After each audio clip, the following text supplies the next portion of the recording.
പത്തനാപുരം സ്വദേശി അബ്ദുൾ അസീസിന് വേണ്ടി കട്ടിലൊരുക്കുന്ന തിരക്കിലാണ് ഇവർ. ഒന്നും രണ്ടുമല്ല, 100 എണ്ണം. ഒരു വീട്ടിലേക്ക് 100 കട്ടിലോ എന്ന് ചോദിക്കാൻ വരട്ടെ.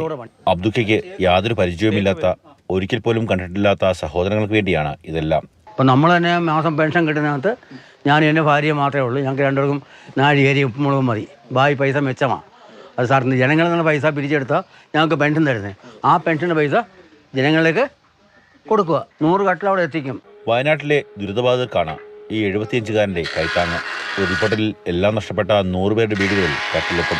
കുണ്ടയം വെള്ളാരവൺ ഭാഗത്തെ വർക്ക്ഷോപ്പിലാണ് കട്ടിലിന്റെ നിർമ്മാണം. തേക്ക്, മാഞ്ചിയം, അക്കേഷ്യ തുടങ്ങി മുന്തിയിനം തടികളാണ് കട്ടിലിനായി ഉപയോഗിക്കുന്നത്. മറ്റാരുടെയും സഹായം ഈ നല്ല പ്രവൃത്തിക്കില്ല. ആരോഗ്യവകുപ്പിൽ 3.5 പതിറ്റാണ്ടോളം ജീവനക്കാരനായിരുന്നു അബ്ദുക്ക. ആ പെൻഷൻ തുക ഉപയോഗിച്ചാണ് കട്ടിൽ നിർമ്മാണം. ഒരു കട്ടിലിന് ഏകദേശം 20,000-ഓളം രൂപ ചിലവ് വരും. ഒരു മാസം കൊണ്ട് കട്ടിലുകളുടെ നിർമ്മാണം പൂർത്തിയാക്കി വയനാട്ടിൽ എത്തിക്കാനുള്ള തയ്യാറെടുപ്പിലാണ്. ഇതാദ്യമല്ല അബ്ദുക്ക സ്വന്തം പെൻഷൻ പണം ഉപയോഗിച്ച് നല്ല പ്രവൃത്തികൾ ചെയ്യുന്നത്. തിരുവനന്തപുരം മാനസികാരോഗ്യ കേന്ദ്രത്തിലും റീജിയണൽ ക്യാൻസർ സെന്ററിലും അബ്ദുൾ അസീസ് കട്ടിലുകളും മറ്റ് തടി ഉപകരണങ്ങളും നേരത്തെ നൽകിയിട്ടുണ്ട്. പ്രളയസമയത്ത് ഒരു ജീപ്പ് നിറയെ ദുരിതാശ്വാസ ക്യാമ്പിലേക്ക് ഭക്ഷ്യസാധനങ്ങൾ എത്തിച്ചു നൽകിയും അബ്ദുക്ക വ്യത്യസ്തനായിരുന്നു. മക്കളെ കണ്ടോ, ഇതുപോലത്തെ 100 കട്ടില കൊടുക്കുന്നേ. ജീവിതം മൊത്തം കിടക്കുവാണ്. മാതൃഭൂമി ന്യൂസ്, കൊല്ലം. കണ്ണൻ നായരുണ്ട് നമുക്കൊപ്പം അബ്ദുക്കാനെ പരിചയപ്പെടുത്തി തരാനായിട്ട്.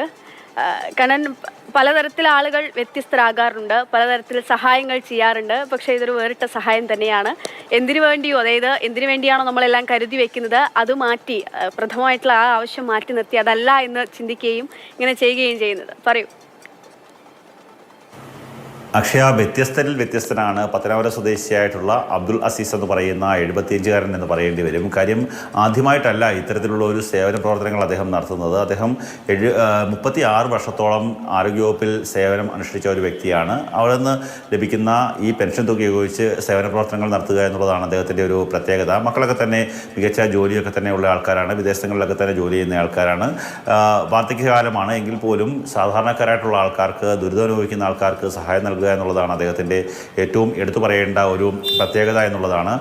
അദ്ദേഹം നേരത്തെ തിരുവനന്തപുരം മാനസികാരോഗ്യ കേന്ദ്രത്തിലും റീജിയണൽ ക്യാൻസർ സെൻ്ററിലുമൊക്കെ തന്നെ കിടക്കയും മറ്റ് തടി ഉപകരണങ്ങളുമൊക്കെ തന്നെ നിർമ്മിച്ച് നൽകി പേരെടുത്തിട്ടുള്ള ഒരു വ്യക്തിയാണ്. കഴിഞ്ഞ പ്രളയ സമയത്ത് അദ്ദേഹത്തിൻ്റെ ഒരു സ്വന്തമായിട്ടൊരു ജീപ്പുണ്ട്. ആ ജീപ്പിനുള്ളിൽ ഒരു ജീപ്പ് നിറയെ സാമഗ്രികൾ വാങ്ങി, ഭക്ഷണസാധനങ്ങൾ വാങ്ങി ഈ ക്യാമ്പുകളൊക്കെ തന്നെ എത്തിച്ച ഒരു മനുഷ്യനാണ്. അതെല്ലാം തന്നെ അദ്ദേഹത്തിൻ്റെ പെൻഷൻ തുകയിൽ നിന്നാണ് ആ കാര്യങ്ങൾക്കെല്ലാമുള്ള പണം വിനിയോഗിക്കുന്നത്. ഇപ്പോൾ വയനാട്ടിൽ വലിയ രീതിയിലുള്ള ഒരു ദുരന്തമാണ്, എല്ലാവരെയും കണ്ണീരിലാഴ്ത്തിയ ഒരു ദുരന്തമാണ് ഉണ്ടായത്. ആ സമയത്താണ് അദ്ദേഹം കുറച്ച് സഹായം ഈ പ്രളയബാധിത ആൾക്കാർക്ക് നൽകണം എന്നുള്ള ഒരു ആഗ്രഹം മനസ്സിൽ ഉടലെടുത്ത് അങ്ങനെ ചിന്തിച്ചപ്പോഴാണ് പല സ്ഥലങ്ങളിലും വീടുകളില്ല, പല സ്ഥലങ്ങളിലും വീട്ടുകാരില്ല, ഗൃഹനാഥന്മാരോ അല്ലെങ്കിൽ അവിടുത്തെ ആ താമസക്കാരോ ആരും തന്നെ ഇല്ലെങ്കിൽ പോലും ഇനി ഒരു ടൗൺഷിപ്പ് എന്ന ഒരു പ്രക്രിയയിലേക്കാണ് ഇപ്പോൾ, ആ ഒരു ലക്ഷ്യത്തിലേക്കാണ് ഇപ്പോൾ സർക്കാർ പോകുന്നത്. അതുകൊണ്ട് തന്നെ അവിടെ ഇനി ജീവനോടുള്ള ആൾക്കാർക്കൊക്കെ തന്നെ ഒരു ടൗൺഷിപ്പിൻ്റെ ഭാഗമായി ഒരു വീട് ലഭിക്കാനുള്ള സാധ്യത ഏറെയാണ്. അപ്പോൾ ആ ഓരോ വീടുകളിലേക്കും 100 വീടുകളിലേക്ക് ഓരോ കട്ടിലെത്തിക്കുക എന്നുള്ളതാണ് ഈ അബ്ദുൾ അസീസ് എന്ന് പറയുന്ന അബ്ദുക്കയുടെ ഏറ്റവും അത് 100 വീടുകളിലേക്ക് എത്തിക്കുക എന്നുള്ളതാണ് അദ്ദേഹം മുന്നോട്ട് വയ്ക്കുന്ന ആഗ്രഹം. അത് സഫലമാകട്ടെ എന്ന് തന്നെ നമുക്കും ആഗ്രഹിക്കാം. എന്തായാലും ഇങ്ങനെ ഒരുപാട് മനുഷ്യർ വേറിട്ട തരത്തിൽ സഹായവും അനുഭൂതിയും ഒക്കെയുള്ള ആളുകൾ മറ്റാളുകളെ ഒപ്പം ചേർത്ത് നിർത്തുകയും ഒപ്പം നിൽക്കുകയും സഹായിക്കുകയും ഒക്കെ ചെയ്യുന്നു എന്നുള്ളതാണ് നമ്മുടെ നാട്ടിലെ തന്നെ അതിമനോഹരമായിട്ടുള്ള ഒരു കാഴ്ച.